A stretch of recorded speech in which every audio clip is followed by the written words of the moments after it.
Welcome back, Indiana Sports Beat Radio here on this Tuesday, December 11th, of course. Chronic Hoosier joins us now, brought to you by Andy Moore Honda Bloomington, Bloomington's #1 Honda dealer. How's it going, Chronic? I'm doing great. Thanks for having me back, Jim.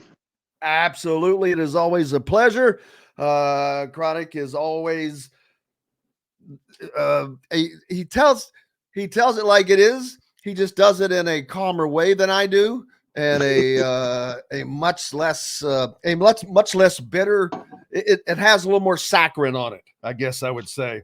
But we were talking previously. I've just been saying that, IU basketball, I think it is almost plateaued. I'm not seeing an upward trajectory, and everybody keeps talking about Archie didn't bring this guy in. I don't care who you bring in. I don't care what star they are. If you do not have a team that cannot compete with the top 10, you're not going upwards. You're just not treading water. But and this team is one that just scares me. I know the Big Ten is down this year, so that should help them. But I don't know that this team. If this was not a down year for the Big Ten, I don't think this team makes the tournament, and we're not sure that they do this year yet. No, that was just the topic of conversation going on in one of my group chats here just this morning. Is the likelihood that we have and don't get me, we've still got a big game this weekend. Stakes are massive this weekend. In addition to being one of the marquee home non-conference matchups this year, the marquee home non-conference matchup, just from a tournament resume standpoint, Indiana's in a bad spot right now. And unlike years past, I don't think a respectable showing in the Big Ten is likely going to be enough to buoy their hopes come Selection Sunday, because the Big Ten looks like hot garbage right now. And I'm not saying that's going to be the case or the perspective in the beginning of March, but as things look here in mid-December, this looks to be one of the more down years that we've seen in recent history in the Big Ten. So, assuming a middle of the pack showing, this very well could be a 4 or 5 bid league. Possibly lower. I don't know yet. But it's not the type of year where you can expect that, if you finish 5th or 6th in the conference, you should be safely in, because quite frankly, Indiana doesn't really have, Michigan, I suppose, is the best win on the schedule, on the road. Short of that, and I don't even know how well that's going to hold up over time, quite frankly. But, as good as that may or may not look in March, you can't ignore the fact that the 2 losses the Hoosiers have on the books right now are ugly losses, just completely non-competitive losses in neutral court environments. And it's, I think perhaps what maybe colors my feelings on that even more is it's a very familiar taste to see these marquee games where Indiana just absolutely gets depanced on national television. We saw it at the Fog last year, Arizona at the MGM Grand. I guess that even overlooks Miami in the tournament last year, St. Mary's in the tournament in 22 out in the Rose Garden, Texas at the North Carolina Maui Invitational. You can go all the way back for a while now. The last 2 trips to Cameron. Indiana has just not looked fit for fighting against some of the better competition in the country. So as much as we love to hang our hats on being able to slug it out in the Big Ten, with the exception of that North Carolina game at home, was that last year or year before last? Indiana just really has laid an egg every time they've put in one of these positions to really prove that they are ascendant again, that they belong back in the national conversation, despite what the Big Ten results show. Yet another showing where Indiana was totally non-competitive for the better part of the contest. After the first 10 minutes or so, it was a stinker. And we have now established a long track record of stinkers. And what I think at least is probably the same reason as many of the past is Indiana's guard play just isn't on par. It's not up to snuff with what you're seeing across the country. and it's been a glaring issue for some time, and it still fails to be adequately addressed at this point. Yeah, and that has been a problem that has just gone on and on. And someone mentioned earlier that the Big Ten is down and Indiana was supposed to be down. No, they weren't. They're supposed to be better. You're supposed to be progressing. You're supposed to be getting better each year and getting closer to returning to where you want to. This is not getting closer.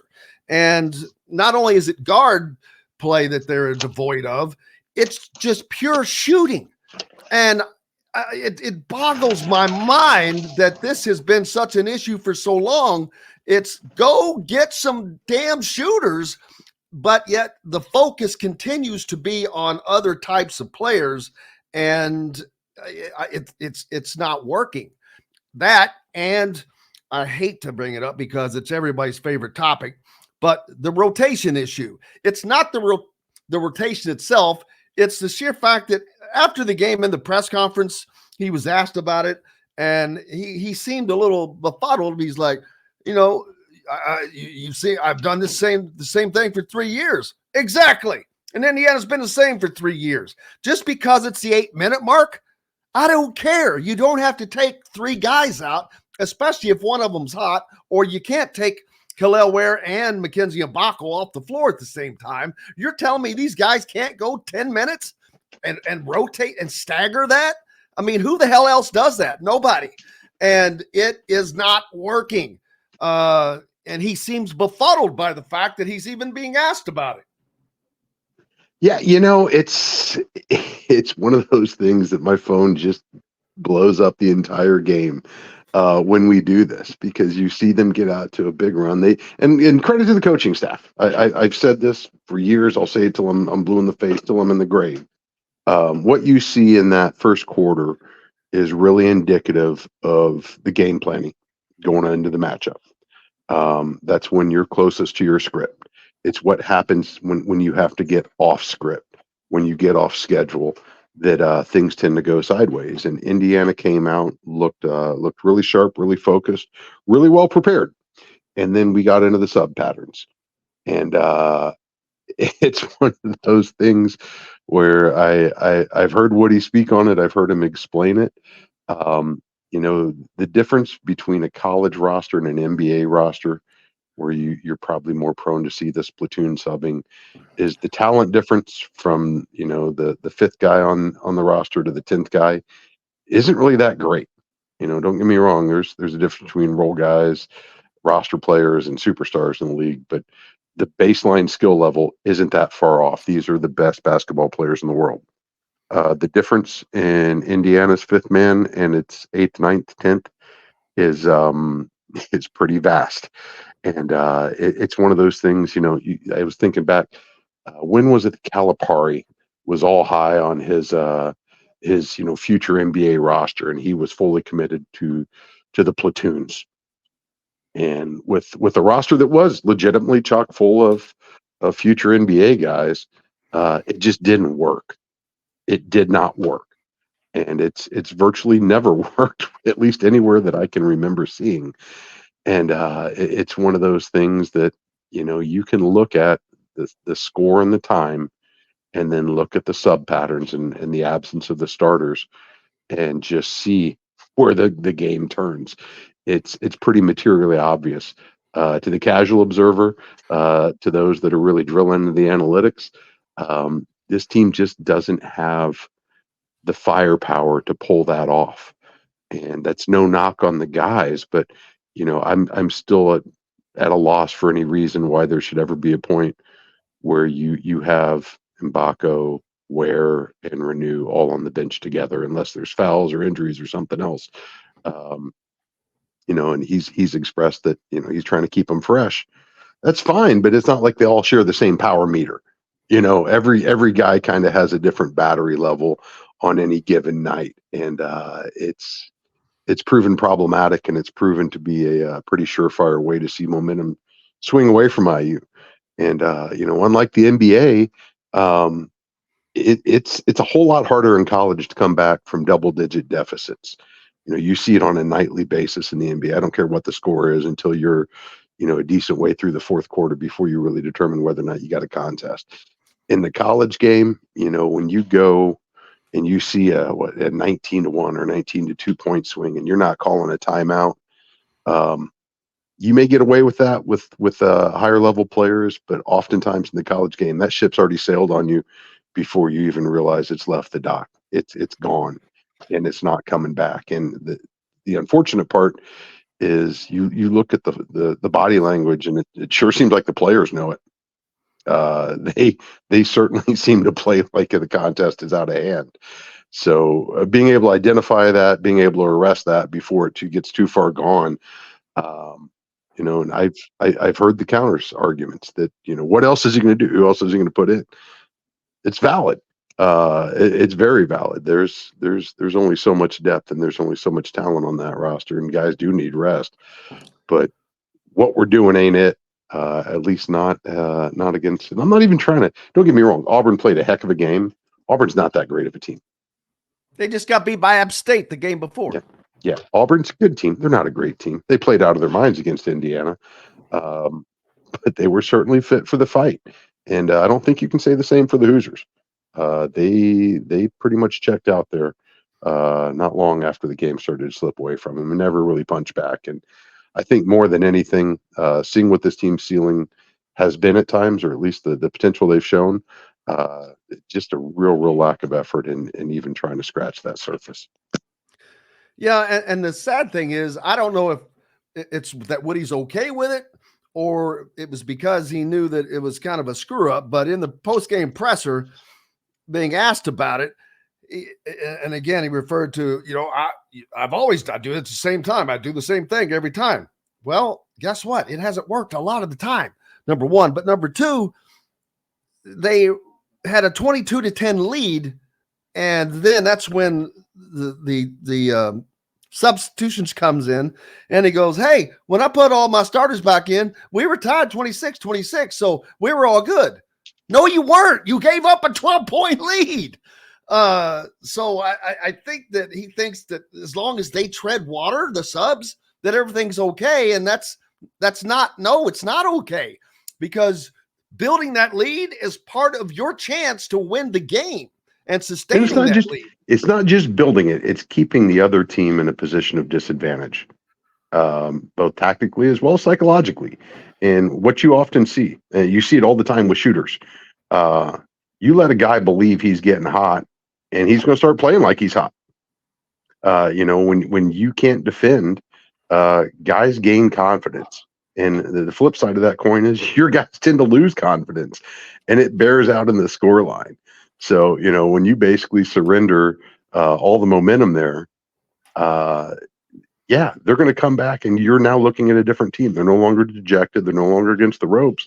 They believe they're the better team now because they've withstood your best punch, and they punched back, and they've seen just how soft your jaw is, and that breeds more confidence, and that breeds more more the negative body language that you see on the floor. It's just not good. And the longer we go in, and the more this pattern repeats, the more that becomes reality for everyone. We're reaching the point now, and I'm one of those guys that will spend most of November saying, conditioning everything. There's a caveat; it's still early. Well, when you reach this point in the season, your statistical profile is pretty representative of who you, in fact, really are. Yeah, and defensively, when you give up 48 points to two guys, it's not going to be a good day. Yeah, no, straight up. And we see this time and time again. Guys that go off for career days, season highs. It happens all too often. And usually it starts with them getting a couple uncontested looks, and they see him go in, and now that bucket looks 3 times bigger, and it just rolls for the rest of the night. And conversely, we don't seem to have that happen all that often on our side. And that's problematic because you end up with a bunch of guys hunting shots. You end up with a bunch of guys that end up passing open shots because they just don't have the juice, and they're not getting the opportunity to build that up. And it's one of those where we talk about leadership. It's demonstrated. It's not a badge that you just put on somebody or a C that gets sewn onto the jersey. It's through play. And, these guys continue to look across the floor at who's going to step up. And, short of the post players, I think they're still looking around trying to figure out who's going to step up. Well, and that begs the question, like when Indiana had Miller Kopp and he was supposed to be the answer. Maybe he wasn't. Maybe it seriously just was the offense that didn't allow him to get the shots that he needed to put up. And because we're not seeing those shots getting put up by. It's like the opponents that Indiana plays. Man, they don't have a problem putting up a shot from 3-4 feet behind the arc at all. No, unquestionably, and that's one of those things too, where Indiana hasn't. They haven't had the opportunity to really let those guys grow, nurture, and develop. And I think most would agree that Miller was a whole lot more effective his second year here than he was his first. I think part of it is you have a program that's been that's had a lot of attrition, both in players, but as well as in staff and styles and philosophies and systems, and that's been problematic. I'm getting highlights from my best friend watching Brownstown's Jack Benner. Oh yeah. Over in Brownstown. Grew up right down the road from where I was born. He used to play against his dad. Hell of a ball player. He's a kid that I don't even know why you sniffed. Shooting guard, 6'5". He's committed to Purdue.